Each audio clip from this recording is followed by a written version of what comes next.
उसे टॉयलेट आई है।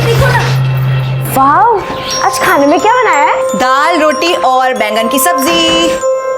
मम्मी आप हमेशा बैंगन की सब्जी क्यों बनाते हो? अरे मेरा बच्चा, आज खा ले, कल तू जो बोलेगी वो मैं बना दूंगी। पक्का? हाँ हाँ पक्का। प्रॉमिस? प्रॉमिस। लेकिन मेरे पसंद की सब्जी। हाँ तुम्हारे पसंद की सब्जी, लेकिन अभी जाओ फटाफट चेंज करो क्योंकि ट्यूशन के बच्चे आने वाले होंगे। ठीक है। रोहित ये क्या है? फिर से होमवर्क पूरा नहीं है तुम्हारा? चलो बैठो और अभी करो। बाकी सबने किया होमवर्क? Yes madam. दिखाओ। अंश कहाँ है? 2 दिन हो गए, दिख नहीं रहा। कहाँ है? पता नहीं madam. Bye madam. Bye, time से आना। Bye madam. अरे सुजीत, आपने इसका फॉर्म भरा ना जो मैंने बोला था, ऑल इंडिया मैथमेटिक्स ओलंपियाड का? नहीं मैडम, वो नहीं भरा है मैंने। क्यों नहीं भरा? एक्चुअली थोड़ी पैसे की प्रॉब्लम चल रही है इसलिए। अरे पर मैंने आपको बताया ना कि आपका बच्चा कितना होशियार है। प्लीज इसे जाने दीजिए और पैसों की फिक्र बिल्कुल मत कीजिए, मैं इसकी फीस भर दूंगी। आप बस इसका हौसला बढ़ाइए। Thank you madam.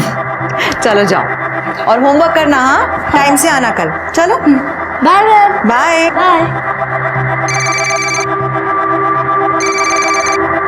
हेलो। अपनी नहीं तो कम से कम अपने बच्चों की चिंता कर। कब तक छुपाएगी उसे? बता दे कहाँ है, वरना उसके किए की सजा तुझे और तेरे बच्चों को भुगतनी पड़ेगी। खबरदार जो मेरे बच्चों को हाथ पे लगाया तुमने तो। Hello hello hello. खुशी,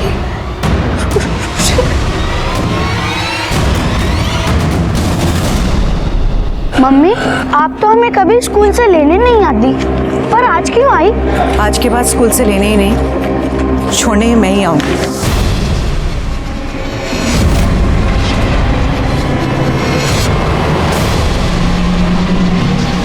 नहीं, आज गला खराब।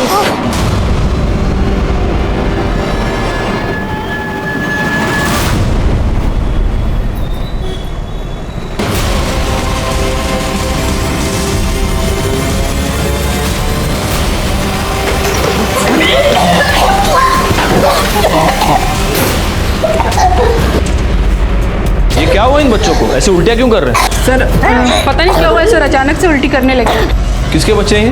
सर ये हमारी पड़ोसी भावना के बच्चे हैं। शिरके, इन बच्चों को अपनी गाड़ी में डालो और पहले डॉक्टर के पास ले जाओ। चलो आप लोग हटिए, आगे हटिए, आगे आ।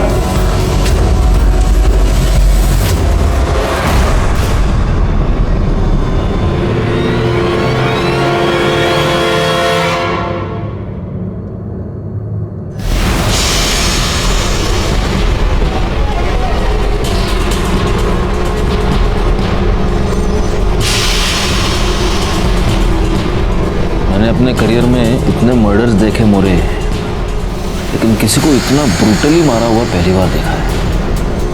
इसको इस कुर्सी से बांध कर इतना मारा गया है, खासतौर पे चेहरे पर। देखो, नो डाउट इसके बच्चे बाहर उल्टियाँ कर रहे हैं।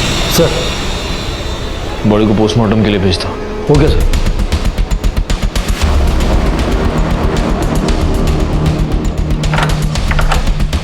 सर डोर लैच सब कुछ इंटैक्ट है, फोर्स एंट्री का कोई भी निशान नहीं। हो सकता है जिसने भी किया हो उसका कोई पहचान वाला हो। ये देख रहे हो, या तो ये औरत या इसके घर में कोई और टीचर है।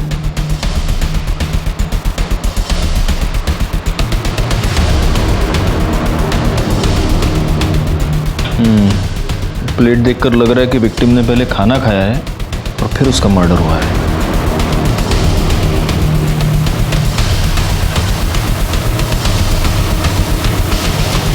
आपके पड़ोस में एक औरत का खून हो गया, आप में से किसी ने कुछ भी नहीं देखा, कुछ भी नहीं सुना? सर वो दोपहर का टाइम था ना, तो सब आदमी लोग काम पे चले जाते हैं और हम लोग भी घर में बच्चे लोग उतने टाइम आते हैं इसलिए बिजी रहते हैं सर। लेकिन कोई आवाज़ भी नहीं आई सर, आवाज़ आती तो हम लोग ज़रूर देखते थे। ये भावना, ये यहाँ पर कब से रहती हैं? सर वो 3 महीने पहले इधर शिफ्ट हुई हैं अपने दोनों बच्चों के साथ। सर यहाँ के सारे बच्चों को ट्यूशन वही पढ़ाती थी, बहुत अच्छी लेडी थी सर। और इसका पति? पति के बारे में तो पता नहीं सर, मतलब भावना ने कभी बताया नहीं और हमने भी कभी नहीं देखा। तो मतलब इसके पति के बारे में किसी को कुछ भी नहीं पता? नहीं सर, कभी बताया ही नहीं।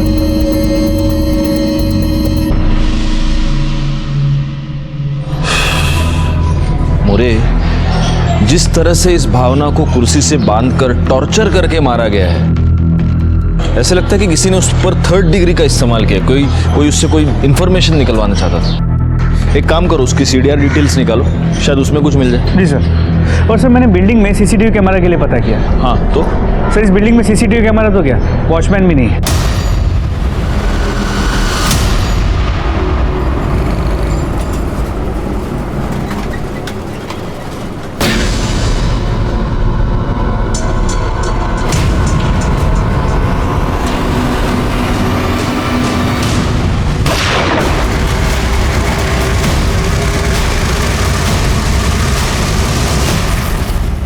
सर भावना की पोस्टमार्टम रिपोर्ट मेल में आ गई है। सर उसकी मौत 9 तारीख को दोपहर 1 और 3 के बीच हुई थी।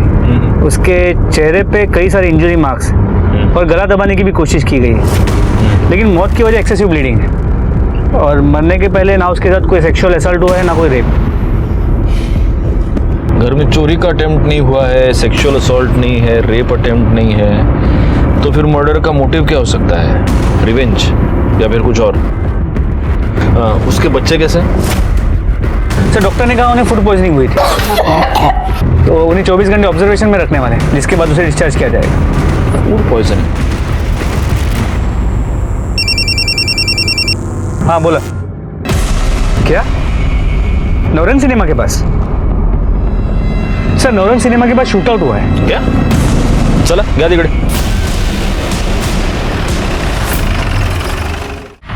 यहाँ पे गोली चली थी? साहब मैं अपना ऑटो साफ कर रहा था साहब, तो मुझे साहब अचानक से आवाज़ सुनाई दी साहब। शायद वहाँ पे एक बंदा खड़ा था साहब, शायद उसी ने गोली चलाई साहब। और साहब यहाँ पे एक बंदा था, शायद उसी को मारने के लिए गोली चलाई, और उसको गोली नहीं लगी, वो भाग गया साहब। फिर मैंने देखा यहाँ वाला एक बंदा भी भाग गया साहब। फिर मुझे ऐसा लगा साहब मेरे ऑटो में किसी ने पटाखा फोड़ दिया हो। चेक करो, हटो जरा।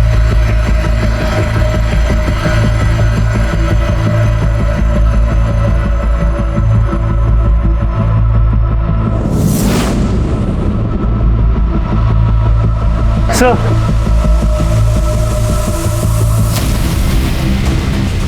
तुमने इस बुलेट को हाथ तो नहीं लगाया? नहीं साहब मैंने इसको हाथ नहीं लगाया, मैं तो अभी अभी देख रहा हूँ इसको। मोरे, देखकर ऐसा लगता नहीं कि ये किसी देसी कट्टे की गोली है, प्रॉपर पिस्टल की लगती है। इसको बैलिस्टिक टेस्टिंग के लिए भेज दो। अच्छा, जिस बंदे ने वहाँ से गोली चलाई उसका स्केच बनवा सकते हो? नहीं साहब, उसने तो मुंह पे कपड़ा बांधा हुआ था साहब। और जिस पे गोली चली उसको तुम में से कोई पहचानता है क्या? नहीं साहब। नहीं साहब नहीं।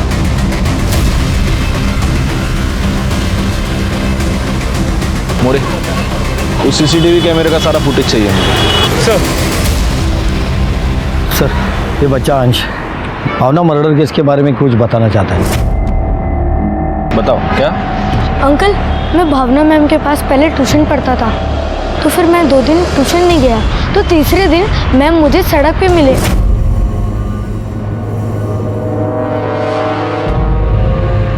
अंश, अंश 2 दिन हो गए, ट्यूशन क्यों नहीं आए? मैम मैंने वो इंदु ताई को गुंडों से बचाया था, तो फिर आई ने कहा कि 2-3 दिन बाहर मत निकलो, इसलिए नहीं आया था मैम। बहनी सच बोल रही है। उस दिन जब मैं कॉलेज गई थी ना, तो पर्शिया ने मेरा रास्ता रोक लिया और गंदे गंदे कमेंट्स कर रहा था। तभी अंश ने उसका ध्यान भटकाया और मैं वहाँ से निकल पाई, वरना। कहाँ मिलेगा पर्शिया अभी?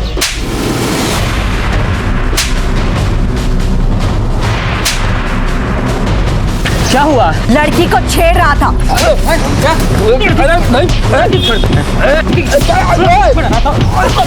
शर्म नहीं आती तुम्हें? आज के बाद कभी भी मैंने तुझे किसी लड़की को छेड़ते हुए देखा या रोकते हुए देखा तो हम सब मिल करके पुलिस कंप्लेन करेंगे, समझा तू? फिर सब लोग के जाने के बाद पर्शिया बोल रहा था, तेरे को तो ऐसा सबक सिखाऊंगा ना, सारी टीचरगिरी निकल जाएगी तेरी।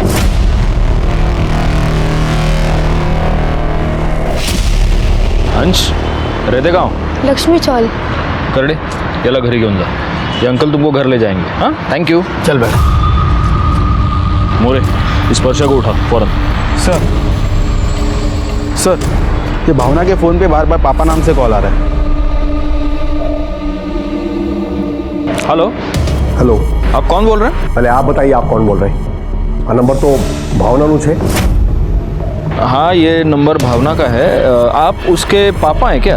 हाँ ऐसा ही समझ लीजिए। मैं उसके father in law Jagdish Ganatra बोल रहा हूँ। और आप? देखिए, मैं अंधेरी से सीनियर इंस्पेक्टर राजेश जाधव बोल रहा हूँ। भावना कहाँ है? और उसका फोन आप लोगों के पास क्या कर रहा है? Mister Ganatra, I am very sorry to inform you, लेकिन आपकी बहू भावना का मर्डर हो चुका है। व्हाट? मर्डर? ये उसका फोन हमें क्राइम स्पॉट पर मिला। लेकिन कौन? क्यों? ऐसा कैसे हो सकता है? बच्चे कहाँ हैं? बच्चे ठीक हैं, लेकिन आप प्लीज जल्दी से जल्दी अंधेरी पुलिस स्टेशन आ जाइए। मैं अपना नंबर आपको भेजता हूँ।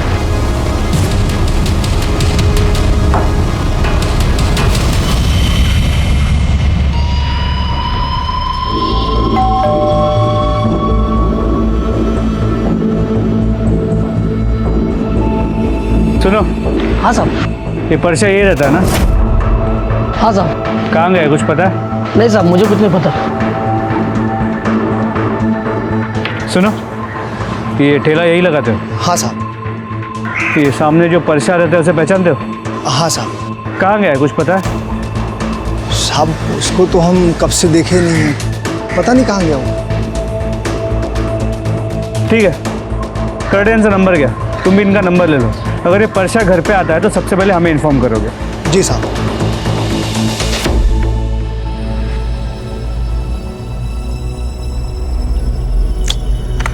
मोरे, अब इसने तो गमछे से मुंह ढका है, ये दिख नहीं रहा है, लेकिन जिस पर गोली चली है वो तो साफ दिख रहा है। एक काम करो, ये इतना इमेज क्रॉप कर दो और इसकी इमेज सर्कुलेट करो। हमें पता तो चले ये है कौन जिसके ऊपर इतना बड़ा शूट आउट हो गया और उसने अभी तक रिपोर्ट नहीं किया। सर, ते जगदीश गनात्रा आलेत। बुलाओ उन्हें।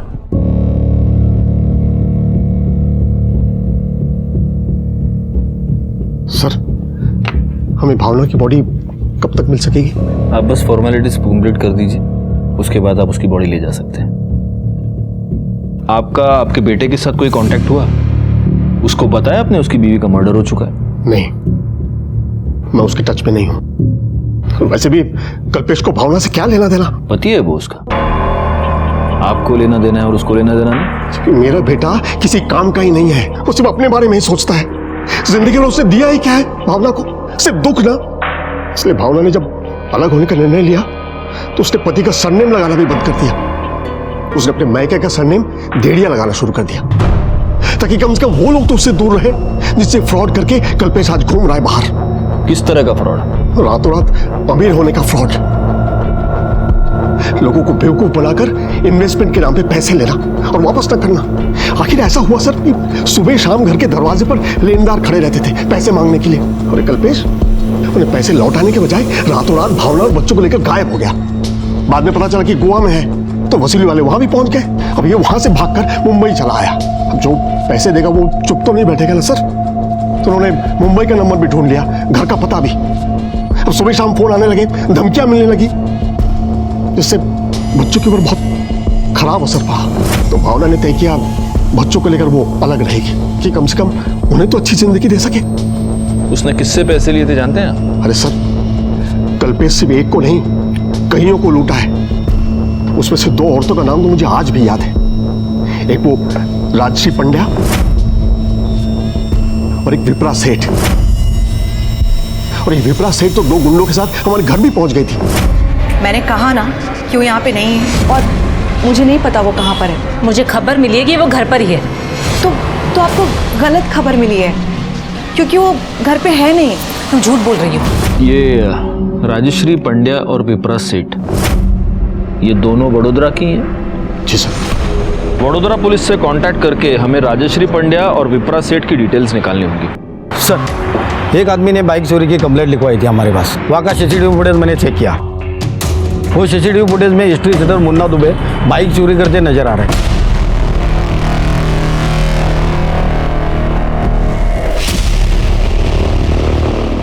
इसका फोटो लेकर सारे पुलिस स्टेशंस में और अपने खबरों में सर्कुलेट कर दो। Okay sir. मोरे, हम बच्चों के साथ चलकर बात करते हैं। मम्मी बहुत अच्छी थी, पर पापा अच्छे नहीं है सर। क्यों? पापा क्यों अच्छे नहीं हैं?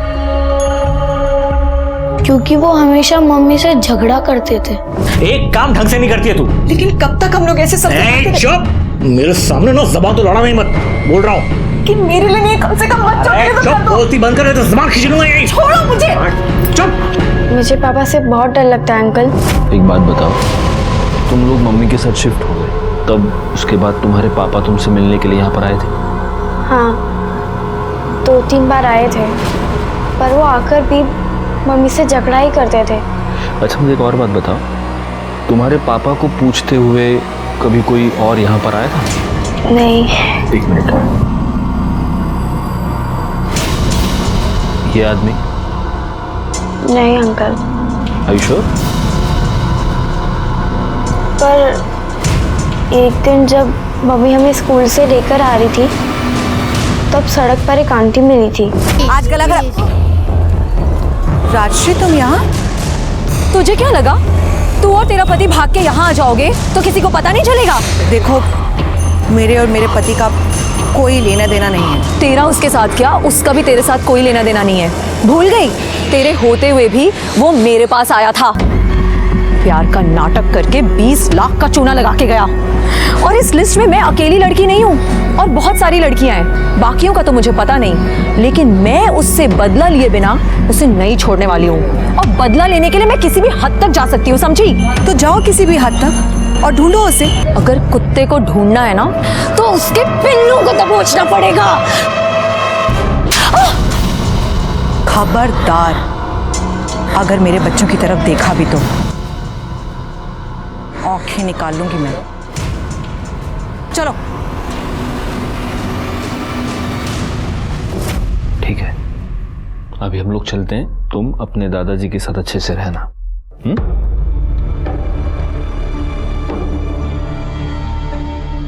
देखा सर, मेरा बेटा एक नंबर का कमीना इंसान है। मुझे तो उससे बेटा कहते हुए शर्म आती है। वैसे भावना की बॉडी आपको कल मिल जाएगी। Thank you sir. मैं तुरंत उसके बॉडी को लेकर वडोदरा चले जाऊंगा, बच्चों को भी ले जाऊंगा साथ में।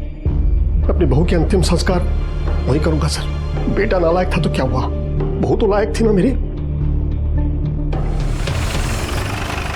ठीक है, मैं अपडेट करता हूँ।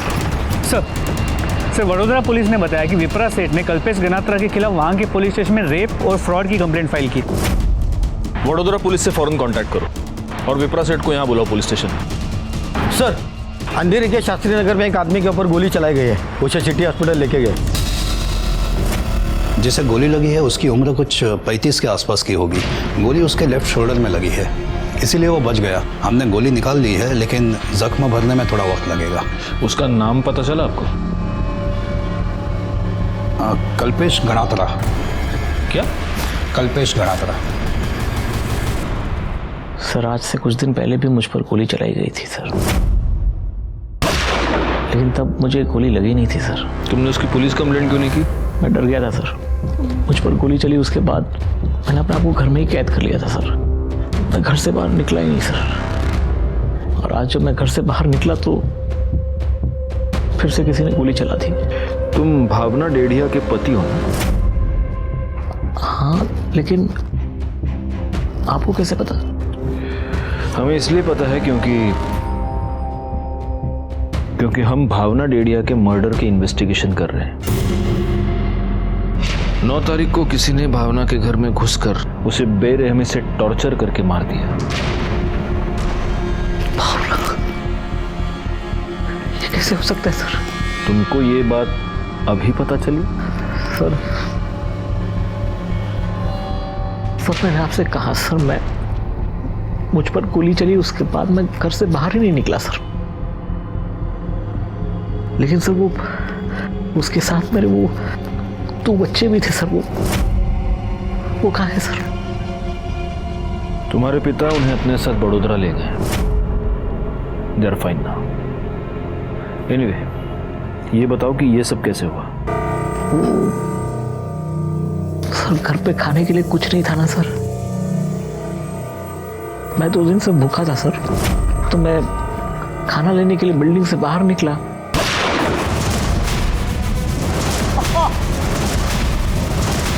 तुमने उस बंदे की शक्ल देखी? नहीं सर, उसने अपना चेहरा गमछे से ढका हुआ था।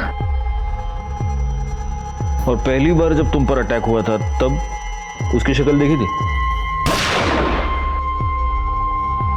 नहीं सर, तब भी ढका हुआ था। क्या तुम्हें ऐसा लगता है कि ये दोनों अटैक्स एक ही आदमी ने किए होंगे? पता नहीं सर। तुम्हें किसी पर शक? जी नहीं सर। मोरे, इसके कंधे से जो गोली रिकवर हुई है वो डॉक्टर से ले लो और उसे बैलिस्टिक टेस्टिंग के लिए भेज दो। इसकी पूरी दुनिया के साथ दुश्मनी है लेकिन इसको किसी पर भी शक नहीं। साला अजीब बात है। हाँ बोला। ठीक है, तुम उस पर नजर रखो। सर, बाइक चोरी केस में जो history sheeter Munna Dubey involve था उसे बोरीवली के बस स्टॉप पे देखा गया है। चलो।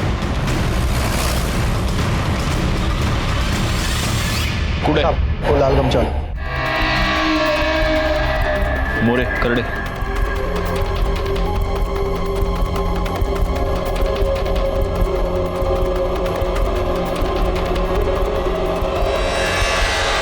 अरे करड़े सर के पास जाओ। मोरे एम्बुलेंस। सर इस वाले पे गोली चला।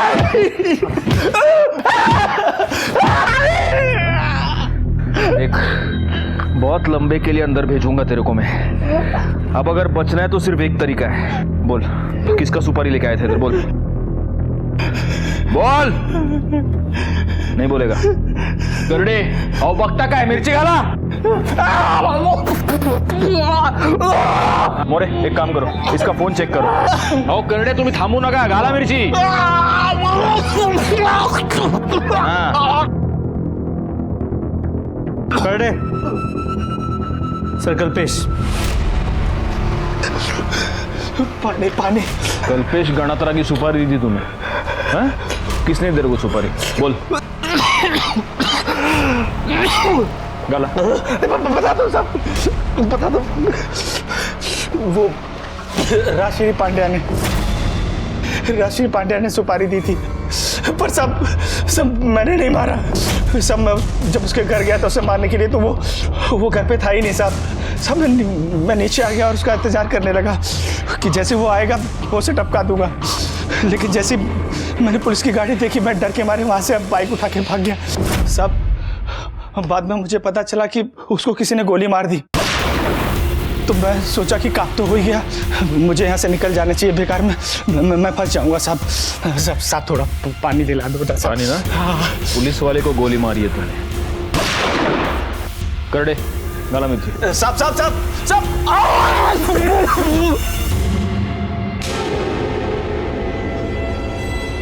तो राजश्री पंड्या मैडम, तुमने भावना को टॉर्चर किया, उससे कल्पेश का पता निकलवाया और फिर तुमने कल्पेश की सुपारी दे दी। सर, अगर मैंने उसके नाम की सुपारी दी होती तो आज वो जिंदा नहीं होता। मैंने भावना को टॉर्चर नहीं किया, मैंने उससे सिर्फ कल्पेश का एड्रेस मांगा था। कुत्ते को ढूंढना है ना तो उसके पिल्लू को दबोचना पड़ेगा। मांगा था? तुम्हारी भाषा में इसको मांगना कहते हैं। कल्पेश की सुपारी क्यों दी? बोलो। सर, दी तो नहीं थी, लेकिन अब देना चाहती हूँ। उसने मेरे साथ प्यार का झूठा नाटक किया सर, और उसी झूठे प्यार के पागलपन में मैंने उसके ऊपर 20 लाख रुपए लुटा दिए। कितना मजाक बना मेरा उसके बाद। तो बदला लेने के लिए भी थोड़ा पागलपन तो होना चाहिए ना। बैठो बैठो। तुम्हारा पागलपन तो दिख ही रहा है। वैसे तुम्हारी इंफॉर्मेशन के लिए बता दूं, राजश्री जिसको तुमने सुपारी दी थी वो हमारी कस्टडी में है और उसने सब कुछ बक दिया है। सर, कोई कुछ भी बोलेगा, उससे ये साबित तो नहीं होता ना कि मैंने उसे सुपारी दी है।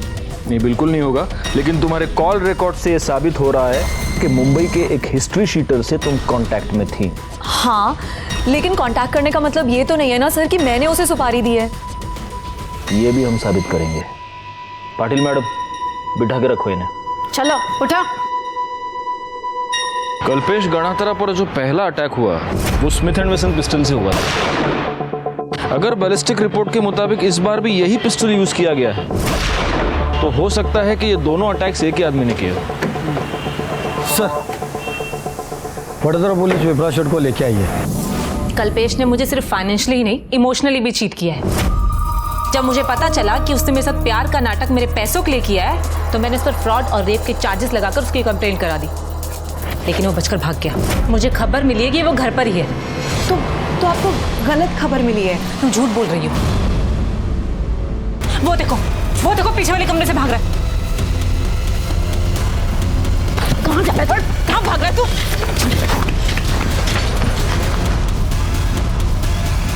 तुम्हें पता तुम्हारा पति लड़कियों को बेवकूफ क्यों बना रहा है? क्योंकि तुम जैसी अंधी औरत उसका साथ दे रही है। तुम्हें ये लगता है कि अपने कमीने पति का साथ देकर तुम पत्नी धर्म निभा रही हो। ये सब जो तुम कर रही हो ना, ये अक्लमंदी नहीं बेवकूफी है, समझे तुम?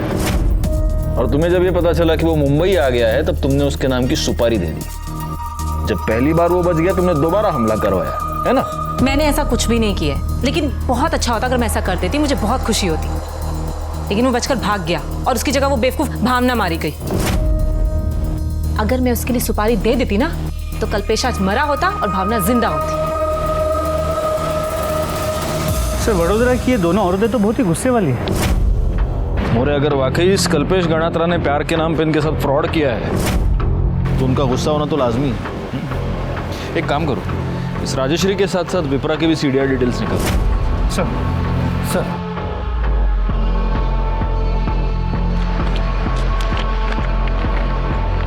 सर, कल्पेश गणात्रा पे जो दूसरी बार गोली चली थी, उसकी बैलिस्टिक रिपोर्ट। ओह,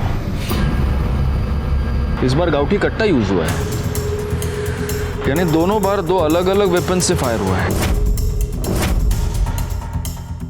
तो मेरी जो थियरी थी, दो अलग अलग लोगों ने अटैक किया है उस पर। लेकिन सर, ये भी तो हो सकता है कि शूटर वही हो, लेकिन इस बार उसने अलग बंदूक का इस्तेमाल किया ताकि वो हमें गुमराह कर सके। हो सकता है। चलो इस कल्पेश गणात्रा से चल के बात करते हैं। तुम पर एक बार नहीं, दो बार अटैक हुआ है, और फिर भी तुम्हारा ये कहना है कि तुम्हें किसी पर शक नहीं।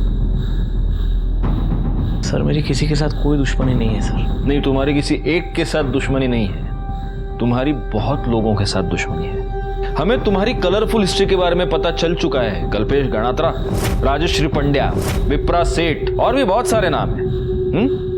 देखो, अब हमारा टाइम वेस्ट मत करो और सब सच सच बता दो। मेरा सबसे बड़ा दुश्मन मेरा खुद का बाप है सर। एक नंबर का घटिया इंसान। कहने में शर्म आती है सर, लेकिन कैसे कहूं, मेरे बाप का मेरी बीवी के साथ अफेयर था। क्या? जी हाँ सर, और उन्हीं की वजह से हमने वडोदरा छोड़ा था। मैंने सोचा कि भावना को उनसे दूर ले जाऊंगा तो शायद मामला ठंडा हो जाएगा, सब कुछ ठीक हो जाएगा, लेकिन नहीं, उन्होंने हमें गोवा में भी ढूंढ लिया। हम गोवा से मुंबई आए तो मुंबई में भी ढूंढ लिया। यहाँ तक कि वो भावना को हर रोज़ फ़ोन करते थे। यहाँ तक कि वो जब मैं और भावना अलग हो गए तो भावना से मिलने घर पे आते थे। सर, मुझे तो लगता है कि उन्होंने ही भावना को मारा है, और शायद पता नहीं क्यों मुझे ऐसा लग रहा है कि मुझे भी मार देंगे सर। तुम्हारे पिताजी के पास कोई गन है? जी हाँ, स्मिथ एंड वेसन्स, लाइसेंस भी है उनके पास। कल्पेश के बयान ने इस केस को एक अलग ही मोड़ दे दिया। भावना के मन में जगदीश के प्रति जो रिस्पेक्ट और केयर थी, इसका अब कुछ अलग ही मतलब निकल रहा था। वडोदरा पुलिस ने हमें इस बात का भी कंफर्मेशन दिया कि जगदीश के पास एक लाइसेंस्ड स्मिथ एंड वेसन पिस्टल थी। हमने उस पिस्टल को सीज करके उसे बैलिस्टिक टेस्टिंग के लिए भेज दिया, इस बात को कंफर्म करने के लिए कि कल्पेश पर जो गोली चलाई गई वो क्या इसी पिस्टल की थी या नहीं। हमारे सामने बहुत सारे सस्पेक्ट्स थे, लेकिन सबूत किसी के खिलाफ नहीं था। और तभी राजश्री और विप्रा के कॉल रिकॉर्ड से हमें एक ऐसी बात मिली जिससे इस केस को सुलझाने की हमारी उम्मीदें बढ़ गईं। सर, राजश्री और विप्रा की कॉल रिकॉर्ड चेक की, राजश्री तो क्लीन है, लेकिन विप्रा के कॉल रिकॉर्ड से ये पता चल रहा है कि भावना के मर्डर के एक हफ्ते पहले से वो इस केस के एक सस्पेक्ट के साथ रेगुलर टच में थी। कौन? परशा, जिसने भावना को धमकी दी थी कि वो उसे सबक सिखाएगा। तेरे को तो ऐसा सबक सिखाऊंगा ना, सारी टीचरगिरी निकल जाएगी तेरी। परशा, जिसका घर लॉक था वो? जी सर। लेकिन उसका विप्रा के साथ क्या कनेक्शन है? सिर्फ परशा के कॉल रिकॉर्ड्स को मैंने मोबाइल पे मंगवा लिया, एक बार चेक कर लेता हूँ। सर, कनेक्शन हो सकता है क्योंकि परशा की मोबाइल की लोकेशन भावना के मर्डर वाले दिन भावना के घर के आसपास की है। मोरे, ये परशा मुझे किसी भी हालत में चाहिए।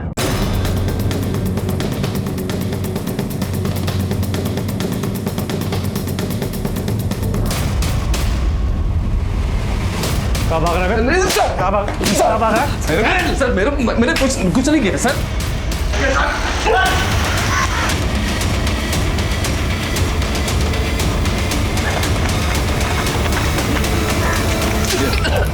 बोल नहीं मालूम साहब। बोल बता। बोलता हूँ साहब, सब बोलता हूँ। बोल। वो विप्रा को पहले से किधर से पता चल गया था कि वो मेरा भावना के साथ पंगा है, तो उसने सामने से मेरे को फोन किया था साहब। बोली वो भावना से कल्पेश का पता निकल के देंगे ना तो मेरे को 50,000 रुपये देगी साहब। मैं जेब से कर था साहब, एकदम पोका। तो हाँ बोल दिया साहब, 25,000 रुपये एडवांस में उसने उसी दिन दे दिया था साहब। 25 बाद में देके बोला काम होने के बाद। तो साहब मैं वो 9 तारीख को दोपहर को कुछ 2:30 बजे के करीब उसके घर पे गया था साहब। लेकिन मैं जब उधर गया ना तो मेरी फट गई। वो भावना को किसी ने कुर्सी पे बांध के बुरी तरह मार दिया था साहब। वो पहले से मरी हुई थी। वो पहले से मरी हुई नहीं थी, उसको तूने मारा। तूने उसको टॉर्चर किया कल्पेश का पता जानने के लिए, क्योंकि विप्रा ने तुझे सुपारी दी थी। टॉर्चर से भावना मर गई, तुझे कल्पेश का पता चल गया और तूने वो पता जाकर विप्रा को बताया, इसलिए विप्रा ने कल्पेश की सुपारी दी थी। आई शपथ करो बोलते हैं साहब, मेरे को नहीं मालूम है, मैंने कुछ नहीं किया है साहब। भावना के मर्डर के चार्ज में अरेस्ट होगी तू। करडे जोपर्यंत आप मर्डर से कबूल करत नहीं तब तक खिलाते रहो इसको। सर और मोरे बड़ोड़ा पुलिस को इन्फॉर्म करो ताकि वो विप्रा को अरेस्ट कर सके। वर्षा को इंट्रोगेट करने के बाद हमें ऐसे लगा जैसे हमने भावना मर्डर केस को सॉल्व कर लिया है। वर्षा को अरेस्ट कर लिया गया, लेकिन इससे पहले कि वडोदरा पुलिस विप्रा सेठ को अरेस्ट करती वो फरार हो चुकी थी। लेकिन इससे हमें इस बात का कंफर्मेशन मिल गया कि हम राइट ट्रैक पर थे। बैलिस्टिक रिपोर्ट के मुताबिक कल्पेश पर जो गोली चलाई गई थी, जो ऑटो की सीट पर मिली थी, वो जगदीश गणात्रा के पिस्टल से ही चलाई गई थी। लेकिन जगदीश गणात्रा के पास इस बात की पक्की एलिबाई थी कि जब कल्पेश पर हमला हुआ तब वो खुद वडोदरा कोर्ट में मौजूद था। मुझे पता था आप लोग आने वाले हो, लेकिन आप लोग मुझे अरेस्ट नहीं कर सकते। मैंने पहले ही एंटीसिपेटरी बेल ले ली है। आप अपने वकील होने का इतना फायदा उठाएंगे तो हमें भी पता है, लेकिन हम आपको अरेस्ट करने नहीं, आपसे कुछ सवाल पूछने हैं। बैठिए, बैठ के बात करते हैं। बैठिए। ये मेरा छोटा बेटा चेतन। एक बात बताइए मुझे, आप तो यहाँ वडोदरा में थे, तो वो कौन हो सकता है जो आपका पिस्टल कल्पेश पर हमला करने के लिए यहाँ से मुंबई तक ले गया? उन्हें खबर न थी। बस हमारे घर में तो हम दो ही हैं, मैं और मेरा बेटा चेतन, और ये फाइनल LLB का स्टूडेंट है। और उस दिन ये क्लास में गया था। इतने बड़े घर में कोई नौकर है ना, घनश्याम काका। लेकिन 2 दिन पहले वो गांव चले गए। एक्चुअली उनके बेटे की तबीयत खराब है। कौन सा गांव है? देखिए, घनश्याम हमारे भरोसे का आदमी है। उसने मेरे दोनों बेटों को गोद में बिठाकर बड़ा किया है। वो भला मेरे बेटे को क्यों गोली मारेगा? मैंने सिर्फ आपको पूछा उसका गांव कौन सा है। Sir, Bishanpur, Kota district, Rajasthan. और इससे उस घनश्याम का नंबर और उसका फोटो ले लो।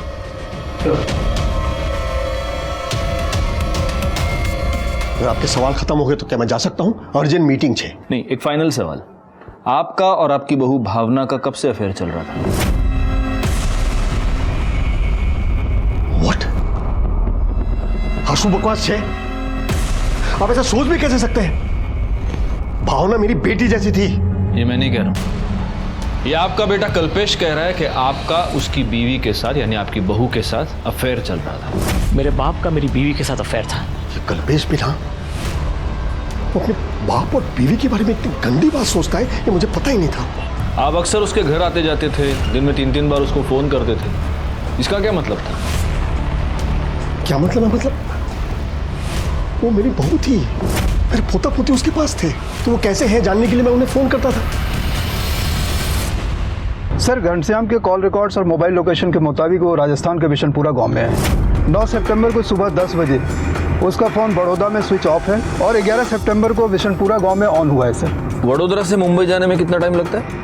सर, करीब 7 से 8 घंटे। और वडोदरा से ये कोटा बिशनपुरा? तो हो सकता है 10 से 11 घंटे हो। लेकिन सर, आप ये सब क्यों पूछ रहे हैं? इसलिए पूछ रहा हूँ क्योंकि शायद कल्पेश पर जो अटैक हुआ है उससे इस घनश्याम का लेना देना हो सकता है। जगदीश हमसे कुछ छुपा रहा था, पर वो क्या छुपा रहा है ये तब क्लियर हुआ जब हमने उसके कॉल रिकॉर्ड्स एक बार फिर खंगाले और फिर हमने बिना देर गंवाए जगदीश को पुलिस स्टेशन बुला लिया। 12 और 13 तारीख को जब आप मुंबई में थे तब एक नंबर पर आप लगातार कॉल कर रहे थे, और जब हमने पता किया तो हमें पता चला कि वो नंबर बैजू ढोलकिया का है, जो मुंबई अंडरवर्ल्ड में सूरती चिकना नाम से जाना जाता है, शार्प शूटर है वो। उसको क्यों फोन कर रहे थे आप? क्योंकि सर वो मेरा क्लाइंट है, तो केस के सिलसिले में बातचीत होती रहती है। अच्छा अच्छा, मतलब मुंबई अंडरवर्ल्ड में भी आपके क्लाइंट्स हैं? तो सिर्फ फोन पे बात करते हैं या मिले भी है आप इस शार्प शूटर से? नहीं सर, ऐसी कभी कोई जरूरत ही नहीं पड़ी। मिस्टर गणात्रा, एक वकील की याददाश्त कमजोर हो ये उसके सेहत के लिए अच्छा नहीं होता। 12 और 13 तारीख को जब आप मुंबई में थे तब आप सूरती चिकना से मिले थे। उसी रात आपने अपने बैंक अकाउंट से 2 लाख रुपए निकाले। मतलब मोरे, मैंने आज तक देखा है कि क्लाइंट्स अपने वकील को पैसा देते हैं, ये मैंने पहला वकील देखा है जो अपने क्लाइंट को पैसा देता है। गणात्रा? एक्चुअली सर वो मैं मिस्टर गणात्रा, झूठ बोलने से पहले आप 10 बार सोचिए, क्योंकि आपका ये सो कॉल्ड क्लाइंट सूरती चिकना हमारी कस्टडी में है और वो सब कुछ बोल चुका है, सब कुछ। क्या करता सर मैं? कल्पेश ने मुझे मजबूर कर दिया था। मुझे पता है भावना की मौत भी कल्पेश की वजह से हुई है, और अगर ये कल्पेश जिंदा रहा तो उसकी कीमत उसके बच्चों को चुकानी पड़ेगी। इसलिए मैंने सोचा कि इतने लोगों के मरने से तो अच्छा है कि वो कल्पेश ही मर जाए। और इसलिए आपने अपने ही बेटे की सुपारी दे दी? लेकिन वो गधड़िया शार्प शूटर, सरासिम नाम का शार्प शूटर है, एक गोली भी ढंग के नहीं मार सकता। उसने कल्पेश को इंज्योर करके छोड़ दिया। जिंदगी भर उसके बच्चों के सर पे उसके बाप के किए की तलवार टंगी रहेगी। हमेशा ये डर बना रहेगा कि कैसे है वो लोग। ठीक तो है ना? मोरे, अरेस्ट कर लो इन्हें। सर सेकंड शूट आउट तो सॉल्व हो गया, पर फर्स्ट शूट आउट और भावना मर्डर केस में अब भी हमारे पास कोई पुख्ता सबूत नहीं है। जो कुछ भी हो सब सर्कमस्टेंशियल है, कोर्ट में सब वीक पड़ जाएगा।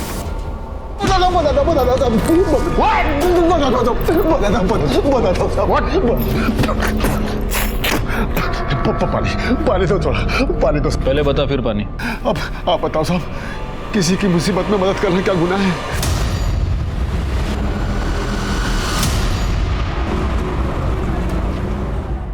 लो मोरे, वड़ा पाव खाओ। नहीं सर, मुझे नहीं। क्यों? सर एक्चुअली पेट खराब है, फूड पॉइजनिंग हो गई। Food poisoning?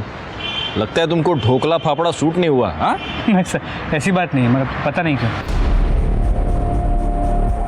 मोरे, एक काम करते हैं, इस कल्पेश गणात्रा पर जो पहला शूट आउट हुआ था उसका सीसीटीवी फुटेज दोबारा चेक करते हैं। निकालो फौरन। सर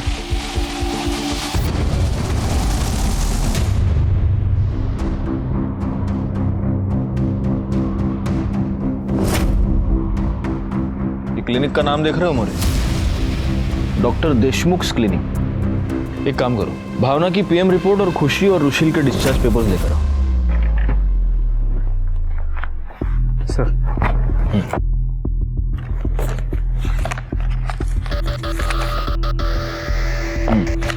ये देखो, रुशील और खुशी को मशरूम की वजह से फूड पॉइजनिंग हुई थी।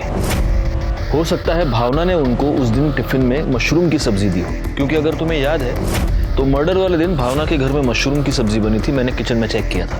जी सर, उस दिन ड्राइंग रूम के टेबल पे जो प्लेट था उसमें भी मशरूम थे, जिसमें शायद भावना ने खाना खाया। नहीं, यही तो मेरा पॉइंट है।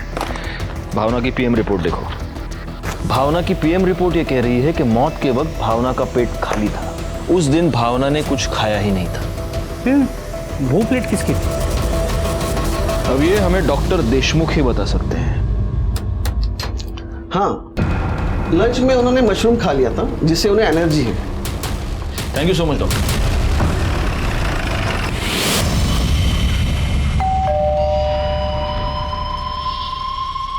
जरा दरवाजा खोलो, तुमसे बात करनी है। ये क्या बकवास कर रहे हैं आप? जिससे मर्डर के उसको पकड़ नहीं पा रहे, इसलिए मुझे फंसा रहे हो। अच्छा, भावना के मर्डर के बारे में तुम्हें पहले से ही पता था, लेकिन जब हमने तुम्हें भावना के मर्डर के बारे में बताया तब तुमने इतना लाउड रिएक्शन दिया जैसे तुम्हें कुछ पता ही ना हो, जबकि एक दिन पहले तुमने खुद घनश्याम को भावना के मर्डर के बारे में सब कुछ बताया था। साहब, कल्पेश ने 9 तारीख को पीयूसी से मेरे को फोन किया और मुझे बताया कि भावना बिटिया को किसी ने जान से मारा है। आप क्या बोल रहे हैं? मैं सही कह रहा हूँ, मुझे कुछ समझ में नहीं आ रहा आप क्या कह रहे हैं। करडे, समझाओ इसको। एक मिनट, मैं बताता हूँ, बैठो। बोलो। जिन जिन से मैंने पैसे लिए थे, धीरे धीरे उन लड़कियों को पता चल गया कि मैं कहाँ छुपा था। मुझे नहीं पता वो कहाँ पर है। पहले तो भावना बचा लेती थी, लेकिन मुझसे अलग होने के बाद वो मेरे किसी काम की नहीं थी। फिर मैंने सोचा कि क्यों ना उन लोगों से बचने के लिए एक बार फिर भावना का इस्तेमाल किया जाए। मैंने सोचा कि भावना को इस बार ऐसे ही मारूंगा कि देखने वाले को ऐसा लगेगा कि मेरी इन्फॉर्मेशन निकालने के लिए किसी ने इसको टॉर्चर करके मारा है। भावना के मर्डर के बाद ये पुलिस केस हो जाएगा और जो लोग मेरी जान के पीछे पड़े थे वो भी शांत हो जाएंगे। अब मुझे पता था कि भावना दोपहर को अकेली रहती है, तो मैं एक दिन दोपहर को ही उसके घर पे चला गया। तुम? देखा मोरे, तुम्हारे फूड पॉइजनिंग ने एक मर्डर के सॉल्व कर दिया। क्या आप कल्पेश जैसे आदमी को इंसान कहेंगे? मैं तो नहीं कह सकता। उसने ना सिर्फ भावना को टॉर्चर करके मारा, बल्कि उसी के लाश के सामने बैठकर बाद में खाना भी खाया। एक जानवर भी ऐसी वहशियाना हरकत नहीं कर सकता। कल्पेश का यही वहशीपन उसके लिए जुर्म की सबसे बड़ी दस्तक थी, जिसे वो समझ नहीं पाया और आज अपनी सारी उम्र वो जेल में काट रहा है। भावना ने इंदु को तो न्याय दिलवाया, लेकिन वो इस बात को बहुत देर से समझी कि कल्पेश के रूप में वो एक अपराधी को बचा रही है। वो भी जुर्म की दस्तक को सुन नहीं पाई और अपनी जान गंवा बैठी। जिन बच्चों का उज्जवल भविष्य वो देखना चाहती थी, अब वो उन बच्चों को कभी देख ही नहीं पाएगी और वो बच्चे भी उम्र भर अपनी माँ के लिए तरसते रह जाएंगे। मैं सीनियर इंस्पेक्टर राजेश जाधव आपसे विदा लेता हूँ। दोबारा मिलूंगा, तब तक सतर्क रहिए और देखते रहिए क्राइम पेट्रोल दस्तक, क्योंकि मकसद बताना नहीं, बचाना है। जय हिंद।